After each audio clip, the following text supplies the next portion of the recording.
Okay. So, I'm pleased to announce our next special guests. It's Alan and Steve.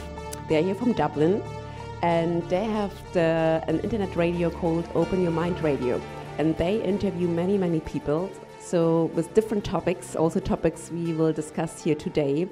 And at this moment, I just would like to thank you, official, because they gave us the opportunity to interview one of the speakers you see here today and tomorrow to just spread the word about the conference. So thank you so much for helping us here. And I just will pass it over because you just know much more to tell about what you have to say today. It's also about waking up process. So it totally fits here to the conference. And just give a big applause to Alan and Steve. Thank you so much. I'd just like to thank the organisers, Miles, Chris, Katrina and the rest of the team for inviting us on. We've come out of the cave. You don't see us very often. And if you go to Google and Google Alan and Steve OYM, you won't see our pictures there. It's very hard to see pictures of me and Steve. And there's a reason for that. The reason is because we think the information that we talk about on the radio show is more important than what we look like. What we look like doesn't make any difference to the information. I thought it was because we were ugly. Yeah, well that too, yeah. That too, yeah. So a big thank you to, if you give them a round of applause, please. They did a great job. They're doing a brilliant job. Now, you can probably tell as well, I'm just getting over the cold, so I'm a bit nasally, so I apologise for that. So if I disappear behind the counter or behind the screen, I'm blowing my nose, okay? Now, as you know, I don't know whether who has heard of Open Your Mind Radio, so if you just want to get an idea, can you just give us a show of hands who've heard of OYM Radio? Okay, not bad. Okay, 3 people. I think we have to sack the Tough crowd. Tough crowd. I think we have to sack the PR department there. Brilliant stuff. Now, what we want to do is we have about an hour to talk about. We won't take that long, but if you have any questions, if you can keep them till the end of the presentation, that'd be fantastic, and then we'll try and get through them. Right, okay, let's crack on. Right, First thing we're going to do is, we were told before, you know, when you're up on stage, if you're nervous, picture everybody naked. So I just want to say thanks to all the ladies. Fantastic. Now, the other thing as well, by the way, and we get this all the time, Alan and Steve, it's a bit like Ant and Dec. Who's Ant and who's Dec, right? I'm Alan, that's Steve, all right? Right, okay, so there we go. We have a caricature. That's what you'll see, me and Steve, all right? And even then, we were deciding whether we should put the caricature out there. As I say, with the photos, we get attacked. I won't say get attacked, but we do get a moan that now and again. And they say, why don't you put your photo out there? Why don't you do X, Y, and Z? As I said, because the content is more important than what we look like. Plus, as Steve said, we're Faces for radio. Faces for radio. Right, okie dokie. Let's get started. What we're going to talk about today, before we get started, is obviously the waking up process and what we call the fluid belief system. And there's fantastic information out there. We have 3 days of fantastic speakers with brilliant information. But it's not really relevant if you're not woken up to certain things or not woken up at all. And we all have this kind of issue with friends and family and people around us who are not woken up. So hopefully after our presentation today, we're going to try and give you the tools, at least some of the tools, to help wake people up. And obviously talk about challenging your belief system. So we'll go through that. Okay, so the waking up process, how to approach people with alternative information and our fluid belief system, that's what we're going to be talking about. The information that we're going to talk about today is based on our own research, and this is what we feel resonates with us at this moment in time. It is not comprehensive, as we will only be scratching the surface. We only have an hour. We can't go in depth in certain things, but it'll give you an overview of the stuff that we kind of, after 372 interviews and over 7 years of doing interviews on the radio show, talking to people from all around the world, this is where we're at today with the information that we have. But we'll talk more about the fluid belief system and about challenging your belief system. Right. Okay. Well, we're going to start off with the matrix. And we're going to use the term the matrix as a point of reference so everyone is familiar with what we mean when we say stepping outside the matrix. Has everybody seen the movie? Yeah, so you all know what we mean when we say The Matrix. You know what we're talking about. Okay, if you haven't seen it, go and see it. Right, okay. So we have all, to different degrees, woken up to what we now know to be controlled and manipulated world dictated by the 1%. I think we can all agree on that, yeah? Good stuff, okay. Okay, and perception conditioned by society. When we wake up or step outside the matrix and see what's really going on, what we try to do is start educating the people around us, and what happens? We get frustrated because they are not getting it. I think anyone who has woken up, we can all agree on that when you have this information, you want to run and tell everybody. And when you run and tell everybody, they think you're a nut job. They don't want to know, they're not interested, and they label you the conspiracy theorist. You get your tinfoil hat. And obviously then, you know, we're then seen as the bad guys, the outcasts from society. Because obviously people are conditioned by society, and you have like the sheep mentality, the herd mentality, where everybody wants to belong with the crowd. Nobody really wants to stand out with the lone wolf or the lone sheep. And of course, when you wake up and you give people the information and you think, why are you not getting it? Why are you not getting it? You know, it's so we're going to talk about that. What's going on? What's the psychology with that? Okay, the catalyst for peeking behind the curtain might have been 9/11. For others, it might have been personal experiences with the system, death, evictions, unemployment, or death in the family. We all have our woken up part when we woke up to the system. And the catalyst could have been anything, 9/11 or whatever. And I suppose we all reach that stage eventually. I'd like to think we all do. Some people, it takes longer than others. And it's that catalyst that helps us move on. And a lot changes when that happens, when the penny drops. I mean, I don't know about Steve, but when it happened to me, I didn't sleep for 2 days. Literally, there's so much information that was going around in my head. And I was just going to say, I mean, that's fake, that's fake, that's fake. Just so many things coming in.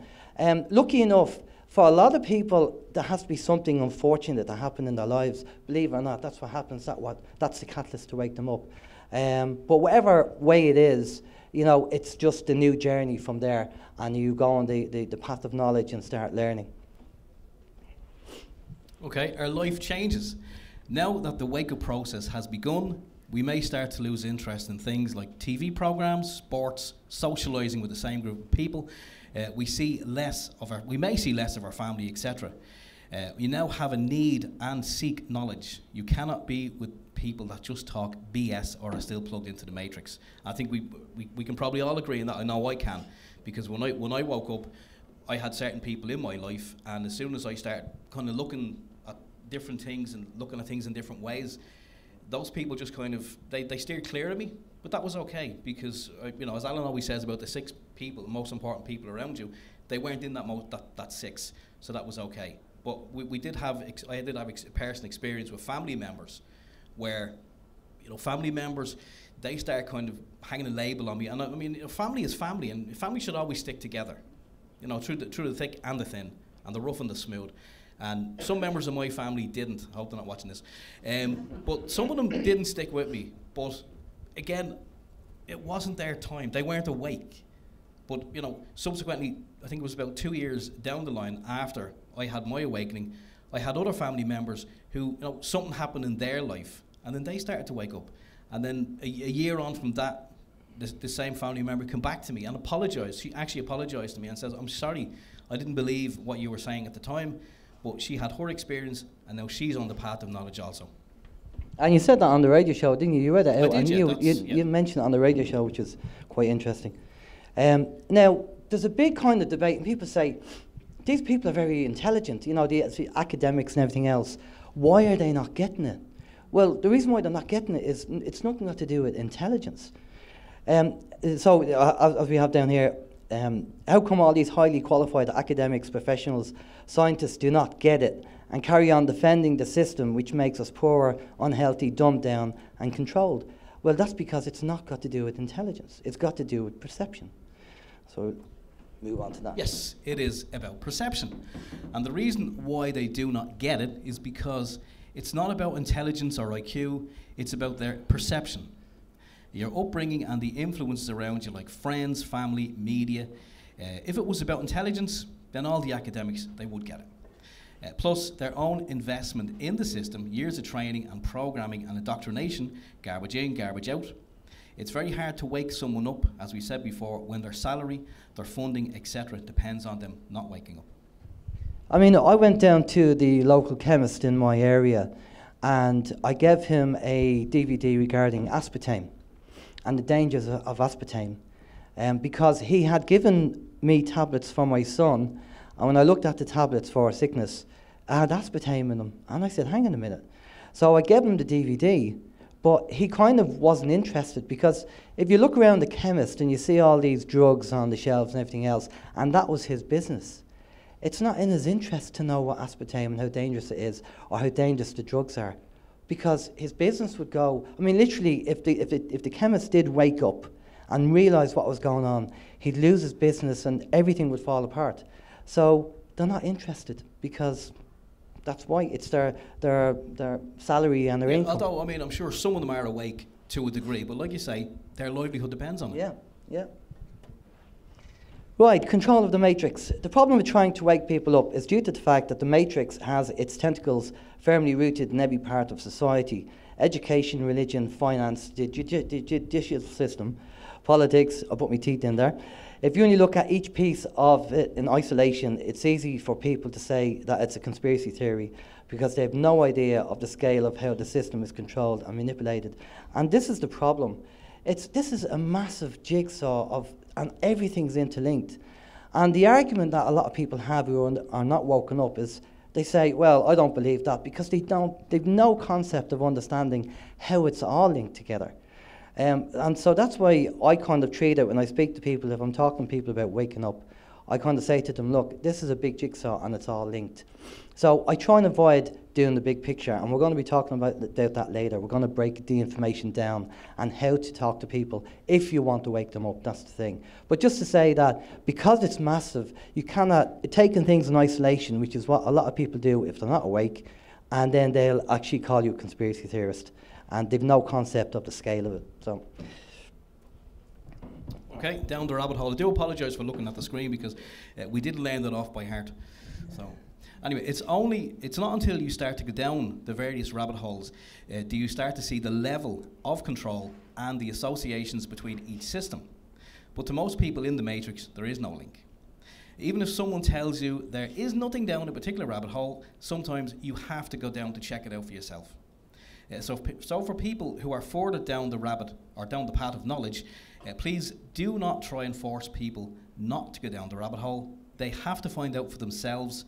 We are all on the path of knowledge, and some people are further down the road than others. And we all know that when you do, as we said, you do try and wake people up, and they're not interested, because maybe you're up here, you're up on this level, and they're only starting to wake up. They're down here, so they do have to make their own mistakes and follow their own path. Yeah, I've seen people further on down the path of knowledge, and they're talking to people who've just opened up and who started to learn, and they're getting upset with them, because they're saying, you don't go down the rabbit hole, there's nothing there, there's no point going down there. And I was trying to say to this person, look, they have to go down, even though there's nothing down there. Do you want to go down and check it out for themselves? So for the people who are further down the road and have a good level of knowledge, and the new people that have woken up, let them go down, let them explore, let them check it out. Because they might find something else as well while they're down there. Just be patient. You know, it's very easy for us who are way down the road to turn around and go, oh, you don't go down there, you're wasting your time. But just let them do it, okay? It's like telling people don't eat sprouts because they're horrible, and that they have to eat them themselves to find that out. And they are terrible. Yes.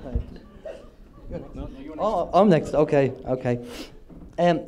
We all know people that should never be woken up. They would probably be a danger to themselves and maybe others. So please keep this in mind. Their world could fall apart if they realised that what they believed is false. We all have a family member or a friend or a neighbour who you don't talk to. You don't say anything to them, and you just say, have a nice day. All right? Because you know that if you give them information, it'll just blow their mind, especially if they open up to it. And they'll lose the plot. So you just keep them nice and happy and don't say anything. Right. Okay. The rise of consciousness. One of the things that starts to happen when the penny drops is that there is a rise in your own consciousness.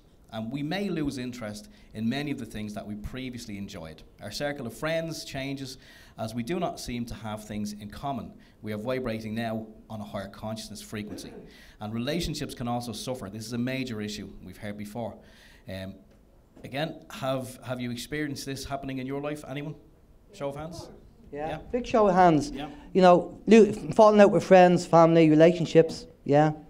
Yeah. And it's amazing the energy behind it. When you wake up and you have this drive of knowledge, it's amazing how that energy pushes you.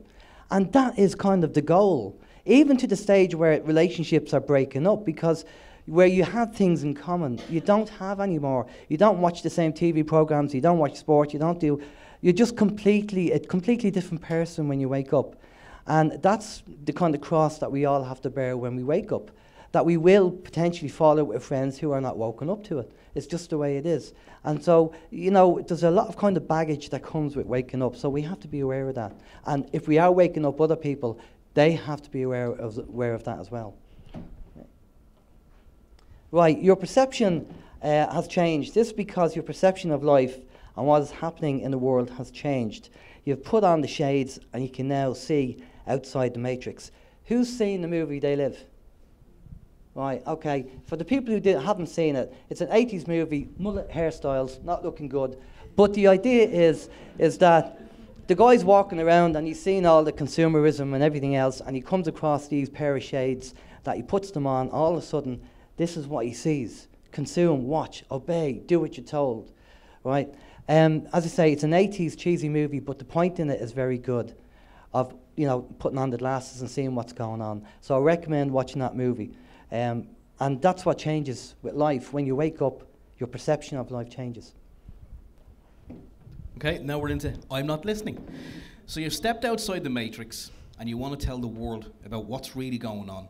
And your friends, family have the la la la la la headphones on. No matter what you do or say, they think you're a conspiracy theorist. I can't even add to that because... Well, I'd like to call it a BS analyzer. Well, analyst. Yes. Well, that's what it says in your business card. Anyway. Yeah, that's it. Well, that's the thing about, you know, when they call you conspiracy theorist, what I do is actually, some people, when I'm in the humour, I say, do you actually know what them two words mean? Conspiracy theorist. Can you tell me what they mean? And 9 times out of 10, they can't. They don't understand it because they just heard the word conspiracy theorist, you know, garbage in, garbage out, and they're just saying it. They don't understand what them two words mean. So, you know, again, by challenging what they're saying rather than the content, this is where we're going. It doesn't matter what the content is, challenge how they deal with it. Right, so this is me, I'm next. On a side note, if you want to call us conspiracy theorists, that's fine. It means we actually question what we are being told rather than being ignorant and accepting the mainstream programming. Ignorance, defined in the dictionary, is a lack of information. So I don't mind if people want to call me conspiracy theorist. At least I'm questioning what we're being told rather than just accepting it. Okay, and if we're all labelled conspiracy theorists, well done, fair play to you, because you are questioning what you're being told. Okay, how can I open their mind? At this stage of the presentation, we hope that you are hopefully thinking, Alan and Steve, how can we open their minds? Well, we hope you're thinking that now at the moment, fingers crossed. Not thinking what's on the lunch menu outside. Right, okay, so this is what kind of started it off for myself and Steve. Like everybody, we woke up, we tried to push the information, hey, look at this, and they think you're a nutter, you're a conspiracy theorist. And I said to Steve, no, hang on, it's not working, we need to back up a bit, we need to see what's going on here. We need to understand not just the psychology of the mind and how the mind works, but we need to approach things differently. So I came across this saying, well, both of us did, and we thought this was the kind of starter for all of us. Aristotle said, it is the mark of an educated mind to be able to entertain a thought without accepting it. Right? This is the foundation of what we have based our fluid belief system on, and we cannot argue with the statement. Okay? To a lot of people, things are black and white. It's true, it's not true. What Aristotle says here is to entertain it. Now, myself and Steve call ourselves open-minded skeptics, right? But we'll entertain a thought. If somebody says something that challenges what we believe, we'll go, oh, that's interesting, okay. And then we'll say, well, do you have any research to back that up? And so this statement for our fluid belief system, now the fluid belief system, it's probably out there. We call it the fluid belief system. It's probably called a thousand other things, but we called it this because it's about keeping your belief system fluid, all right, and challenging what you believe. Too many people are locked in stone, and even everybody here now today, at the lunch break or later on today, think about what you believe. What's locked in stone that you're not prepared to change, and what are you fluid about? And challenge what you're not prepared, because that's when you grow. That's when you learn, when you start doing that. Okay? Okay. There's also the grey. So we have false information, true information, and we have the middle bit. That's where we want people to be. We don't want people to just hear something and immediately kind of go, oh, it's this or it's that. We want people to kind of, ponder it. And as we say here, this does not mean that you have to believe everything. It means that before you dismiss anything, entertain it and request facts, not opinions, facts. Very important to request the facts. But again, entertaining something takes energy. And what do we hear people saying? I can't be bothered. Too tired. Right? Too tired, can't be bothered. Now, we talk about energy and the flow of energy between people and how energy and atoms resonate with the body. And that's another presentation completely. So we can't really go into that. But it's all about, think about energy. In our world, we have givers and takers. And givers use energy and takers use less energy. So you have to kind of keep that in mind as well. If you are going to wake people up, are they givers or takers? Will they use the energy or will they not use the energy? So just something to consider. Opinions are not facts. People love to give their opinions, and even if they have done no research, because for most people, not knowing something is a weakness. Oh boy, do people love giving their opinions. I know nothing about the subject, but I'm still going to give you my opinion. All right, so we're going to talk about this, and we're going to talk about the difference. Okay, the two ways to answer. When you give someone information that might be a little bit out there for them, i.e., do you believe that the world is controlled by an elite group of people, they will generally answer in one of two ways. Right. The person who says that they do not know enough about it is actually comfortable with their intellect and not afraid to say, I don't know. The person who says it's a load of BS is not comfortable with their intellect, so disguises this with a throwaway comment. This is very important. If you're going to be, I won't say challenge somebody, but if you want to speak to somebody and you want to wake them up, they will answer in two ways. Now this is psychology and studied science. This is not conspiracy theory. This is psychology. This is objective information, not subjective information. We looked into this and how the mind works. And this is why me and Steve wanted to go down this road. Forget about what the information is, whether it's ETs, black goo, or it doesn't matter what it is. But if you give them a very big question like, do you believe the world is controlled by a group of elite people? They'll either say, I don't know enough about it, so I can't really comment. Because to a lot of people, not knowing something is a weakness. So they'll try and cover it up if they lack confidence in their intellect. So if they answer, I don't know enough about it, I can't comment, well, that means the person is confident with the intellect, they'll show that weakness. Where other people, when you say, do you think the world is controlled by a bunch of elite people? Oh, that's a load of BS. And then you can turn around if you want and say, well, obviously, that opinion that you've just given me, is that your opinion or is that a fact? I go, well, it's my opinion. You say, thanks a lot. Don't really want your opinion, but if you have any facts to back that up, because I've loads of research here that says there is a group of elites, can you give me your research? Well, you don't know. This is what you get, all right? So straight away, they've closed down. They've lost the argument because you're trying to be rational using psychology to do it. So this is why the whole idea at the start is trying to push information to them, and it's not working. But it's up to you whether you want to point out that they're being a bit ignorant with their answer, and it's only an opinion, because technically they might be insulting you a bit with all the research you've done, and they can't be bothered, but yet they think their opinion is more valid than all the research you've done. It depends on how you play it, and it's up to you how you play it and who you're talking to. All right, just keep that in mind. But if you want to do it, after today, if you go away and you want to speak to somebody, don't worry too much about the content. Just ask them a big question about the elites or something like that, and just see how they answer. I just want to add to that. I want to say, I love that graphic actually, because it is what it is. Yeah. Some people see 6, some people see 9. If you, like me, see the letter G, you're part of 1%. Okay, open or closed. There are people out there who will tell you that they have an open mind, but as soon as you challenge their belief system, they close down. And you're going to expand on that. Am I going to expand on that? Yes. Okay, I'll expand on that. Yeah, well, you will close down. Again, what I said earlier is how you approach it, and how you speak to them, and how you ask the question and the information. Okay. Right, challenging their belief. Right, this is the biggie. If you notice, the information that you give them is irrelevant. The issue here is that you have challenged their belief system, and if they close down, then the societal programming has worked. They will not entertain your information. The belief system, everybody has a belief system. Even the people who say, I don't have a belief system, have a belief system, because that's their belief system, that you don't have a belief system. Right, okay. So we all believe certain things. We have some things that are in stone that we won't move from, and we've got other things that, yeah, we're fluid with that, we're flexible with that, we can change that, okay?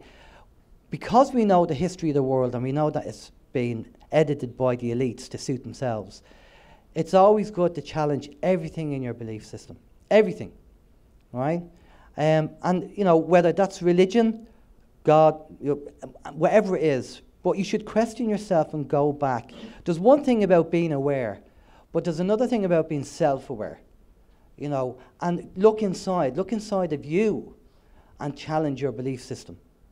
That's the important thing. I think we have to be self-aware and say, who are we? And how's my perception of information? I'll give you a quick example. When I first woke up, I was living in London at the time, I was working in London, and a lady who I worked with, she's been on the radio show, Rini, she gave me David Icke's book, The Biggest Secret. And she said, here's David. I knew there was something going on, but I didn't know what it was. And she gave me David Icke's book, and I said, yeah, that guy's a nutter, he's God and conspiracy theorist and everything else. And then I kind of stopped myself and said, how arrogant and ignorant am I making this assumption when I don't know nothing about the guy? So I stopped myself from being ignorant and arrogant about it, because I was just sporting out what I was told by the media. And I said, no, I'll tell you what I'll do. I'm going to go off and research this. So if I ever get into a debate with it, at least I can say I've researched it. And needless to say, after spending a couple of years researching it, I proved myself wrong, because there is something going on. All right, so that's how important it is. We should question ourselves and say, actually, how much do I know about this? Have I done the research in it, rather than just make a throwaway comment that it's silly?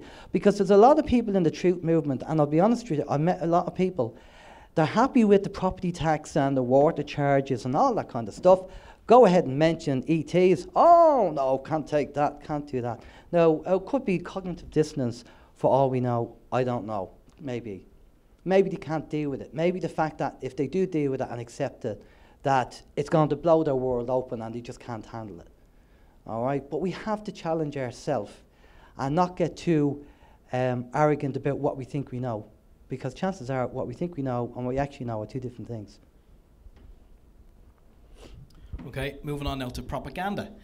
Control the media controls us. The chances are they will come up with some information that they've heard in the media or by someone down the pub which will disagree with the information that you've given them. Again, this is, when you're trying to wake people up, you have some information, you present it to them, and they'll always have a counter-argument. Well, they'll either be rude to you or they'll have a counter-argument. The counter-argument will normally be something that they heard on mainstream, or something that, as we have here, someone said down the pub, and they're happy, because they haven't done any research themselves, they're happy just to grab this other piece of information and, think that they're having an intelligent conversation or discussion with you, even though they're not, because they haven't actually done any research. Brilliant. Fact versus opinion. So at the point we would be asking, is that your opinion or is it fact? If they say it's my opinion, we would say thanks, but I'm not interested in your opinion. If they say it's fact, we would ask them to produce their evidence, as we have a stack of research to disagree with what they say. This is where their argument falls apart, as they never have done any research. A lot of the time, when you ask people to if they give their opinion, give us the research, they don't have it done. And that's where the argument falls apart. So, because as you said, to do the research takes... Yeah, takes time and energy. Yeah. That's it. Okay, this is Alan's favourite slide here. Do you want to introduce this slide? Yeah, okay. I was going to put a couple of politicians on that, but because we're going to be on camera, I decided not to. And there was too many to choose from anyway. Right, but it's a fantastic saying. Right, we won't say it because it's on screen. No, go ahead. Okay, opinions are like assholes. Everybody has one. The fewer the facts, the stronger the opinion. The lack of evidence or facts has never stopped anyone giving their opinion. I agree. Again, yeah. People are so strong giving their opinion with no facts to back it up. All right, so, and that's a great saying, you know. Again, these are all things that you can use if you're talking to people. Seriously, I've used these sayings to people, you know, and they're kind of, you know, but it kind of, they get it. They get the fact, you know, when you point out to them, well, look, I've loads of information here. What information do you have? Oh, so you don't have any information, but that's your opinion. Oh, right, okay. You know, it does work, trust me. Right, ask questions. We're going to try and wake somebody up, ask questions. What you need to do is find out what upsets them and give them information on that level. Find out what they are not happy about, i.e. TV licence, water meters, property charge, justice system, fines, etc. Speak to them about this. Avoid getting into any high-level information like ETs, black goo, global elite, otherwise they will not be interested. If you are looking to wake somebody up, and they've just begun to realise that, hey, we don't want water charges and we don't want property tax, there's no point going, hey, your mind's open, let's talk about ETs. No. You have to approach them on the level that they've just opened up at. And this is why a lot of people kind of never manage to wake people up in some cases, because they take too much of a leap with the information. If you're going to be dealing with the driving licences or the fact that the Gardaí are a registered company on Dun & Bradstreet, I'm sure you've all seen that. Have you all seen that? Yeah, the Gardaí are a registered business in Dun & Bradstreet, right? Because it's all about revenue. You know, when they say crime doesn't pay, and what they should say is crime doesn't pay the government. You know, because somebody breaking into your house, they don't make money, but when they stop you with no seatbelt, that makes the money. All right? So that's where you present the information and you go, well, you know the guards are registered. I'm not going against the guards, by the way, but I'm just using it as an example. And then you give them the information. I have a kind of bag I carry around in my car, and it contains various bits and pieces because people love evidence. And when you give them the evidence, they kind of go, they don't know how to deal with it because you're actually giving them the evidence.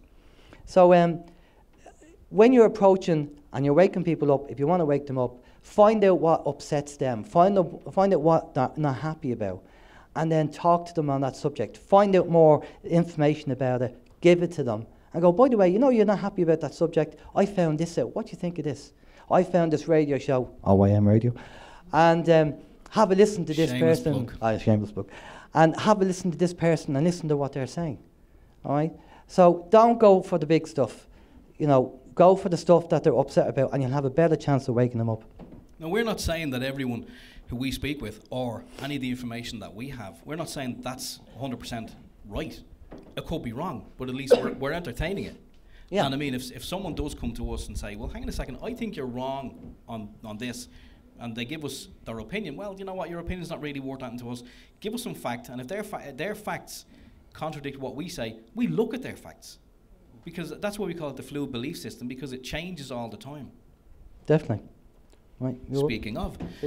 Yeah, we only know what we know today. Tomorrow, new information may come to disagree with what we believe is true today. So keep your belief system fluid about everything.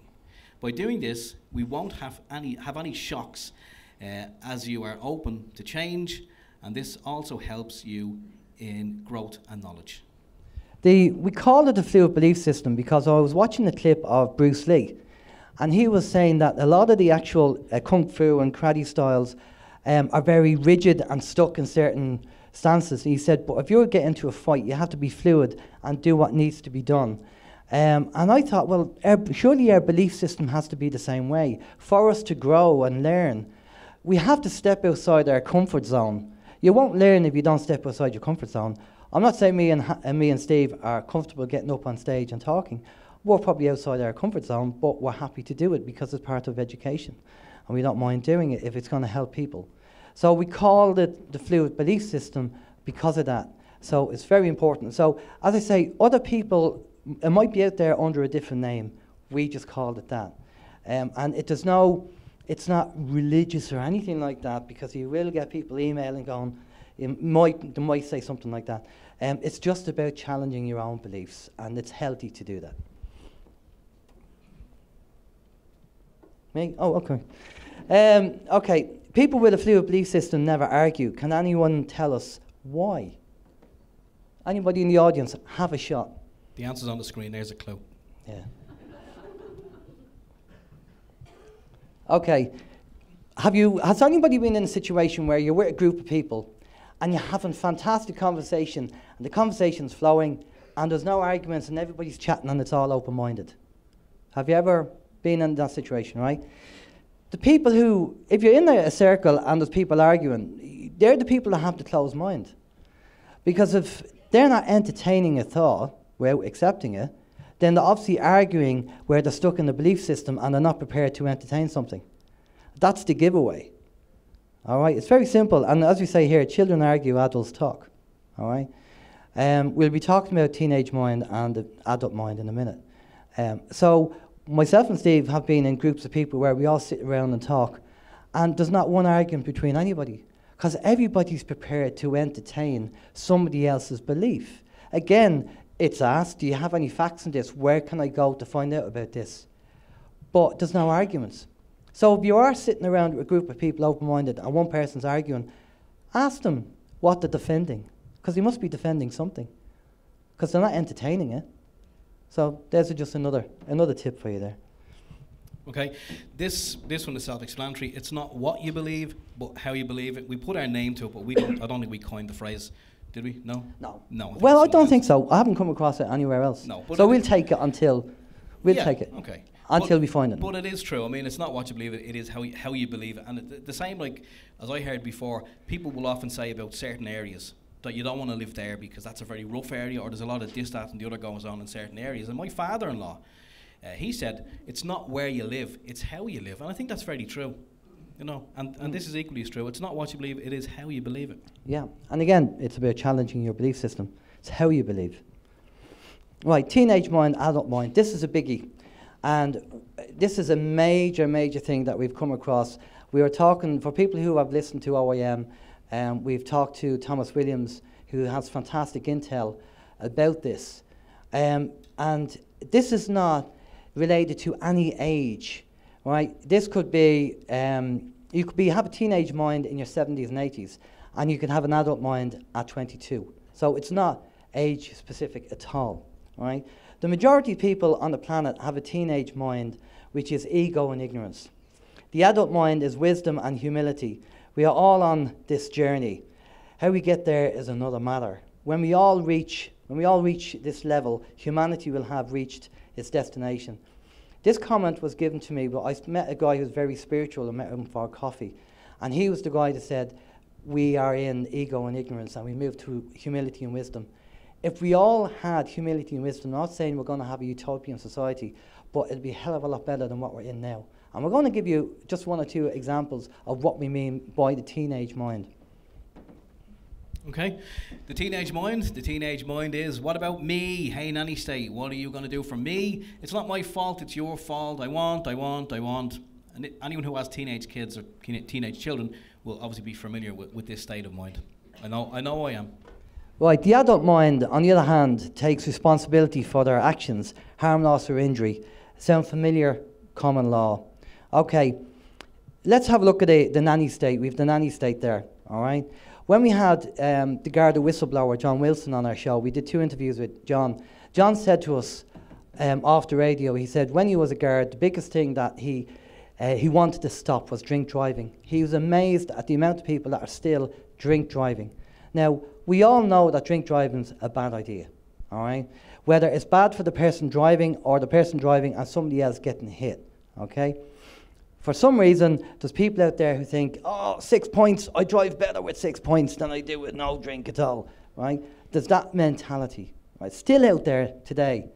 Now, the teenage mind, that's the teenage mind. Oh, I'll get in the car, I'm okay, I'm fine, right? That's the teenage mind. The adult mind would be, I'm going to leave the keys, I'm going to get a lift home, or I'll get a taxi to where I have to go. That's the adult mind. If you really need the government to bring out legislation to tell you not to drink drive, and and basically that's the teenage mind, that's the nanny state. Now, listen, you're not capable of being able to decide this, so we're going to bring out legislation saying you can't drink and drive, all right? As soon as we get to the adult stage and the adult mind and being responsible, we don't need the nanny state and we don't need the legislation because we'll all make the right choice. Okay, now another example would be, you're in Tesco's. These are just throw-off examples, right? You're in Tesco's and you're reversing your car and you bang into the car behind you, right? What would the teenage mind do? Run like hell. Look around, anybody looking? Right, I'm off, right? The adult mind would get out of the car, write a note, leave it on the windscreen and say, sorry, banged your car, here's my number, right? Harm, loss or injury. Right, that's the way it is. That's about being responsible. Now, the adult mind takes a bit more energy because you have to get out of the car and write the note and put it on the windscreen. The teenage mind looks around, I'm off, right? And this is why you have to ask yourself, in certain situations, what would you do? You know, and you might think, oh, well, I've only just dented the car, it's no big deal. Well, it is, because it's his car. Would you like it happening to your car? How many people have you had something happen in your life where you think, God, you know, why did people drive away? Or if an accident happened, why didn't they say who did it? Right? It's all about the adult mind. That's where we have to get to. It's very, very important. All right? And as soon as we move away, that's why the nanny state. I had an argument with this person very quickly, and she just couldn't get the concept of the fact that if you're an adult, you don't need the nanny state in legislation. She said, oh, sure, if you didn't have the law of drink driving, everybody would be doing it. She just couldn't understand the concept that if you're an adult, you'd understand that it's pretty much a bad idea anyway. All right, so that's what we all have to become adults. Now, look at your friends and families and ask yourself, as I say, age is irrelevant. Are they a teenage mind or are they an adult mind? Very, very important, this. Very, very important. And that's where we'll move on. Okay, some things to remember. So the three things we want you to take away from the presentation today are, we all have to move from the teenage mind to the adult mind. We agree on that. Move away from the ego and the ignorance and move towards humility and wisdom. By having the fluid belief system means that you are going to be more receptive to information and your knowledge will grow. And if you're going to give your opinion, make sure you tell people it's just my opinion.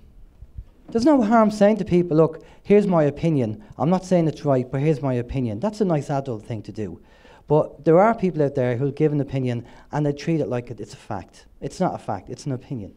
All right? So don't be afraid. You have to find your own confidence. You know, we talk about, again, it's another presentation talking about the psychology of masking and how people who are insecure or lack self-esteem put on a mask and they go out and they meet somebody and then 6 months down the line the person says, you're not the same person that I met, because they were put on a mask. So we always say, and something to remember, and this goes across everything, right? 33% of people will like you. 33% of people won't like you. And 33% of people will be sitting on the fence. The 33% that like you, focus on them. Don't worry about the other 66, all right? Be yourself, because when you're yourself, you'll attract the right people. Thanks a lot. Now, do you want to do other questions? Do you have... No. Normally you'd say, okay, anyone got any questions? But I seen a TED Talk before. Already a hand up, actually.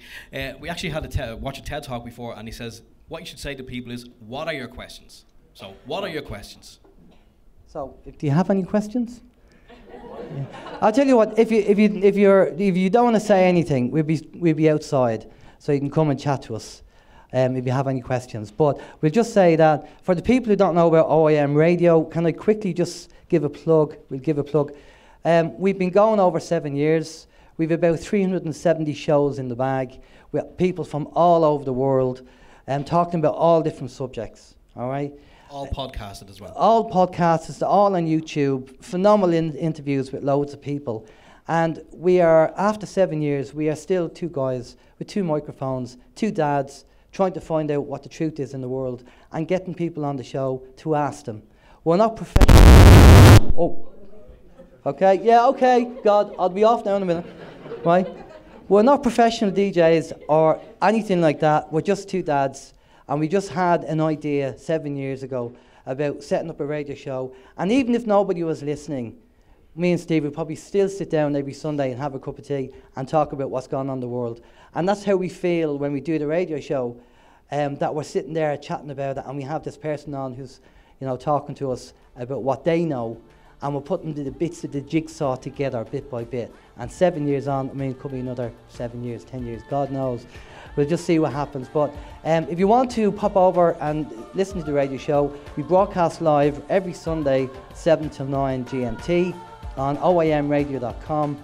And we have a YouTube channel. All our previous podcasts are on there. You can go over and have a listen. Take your pick and have a listen. But hope you have a great day.